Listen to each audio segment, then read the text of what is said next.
محبت اہل بیت کا پھول، محبت ائمہ مجتہدین کا پھول، محبت علماء کرام کا پھول، محبت اولیاء کرام کا پھول، یہ راستے وہ ہیں جس پر پھول بچھے ہوئے ہیں۔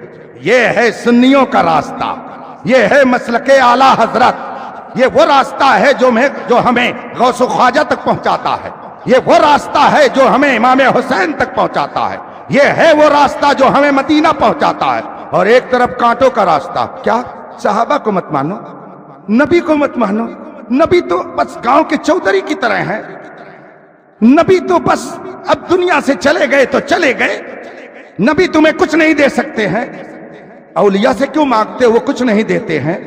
ایک طرف نفرتوں کے راستے، امام اعظم کے دامن میں مت جانا، ہم بھی حدیث سمجھ سکتے ہیں، لہذا ہم جو کہہ رہے ہیں وہ کرو۔ امام اعظم کی عداوت کا کانٹا، اہل بیت کی عداوت کا کانٹا، صحابہ کی نفرت کا کانٹا، علماء کرام کی نفرت کا کانٹا، ایک طرف کانٹے کا راستہ ہے اور ایک طرف پھولوں کا راستہ۔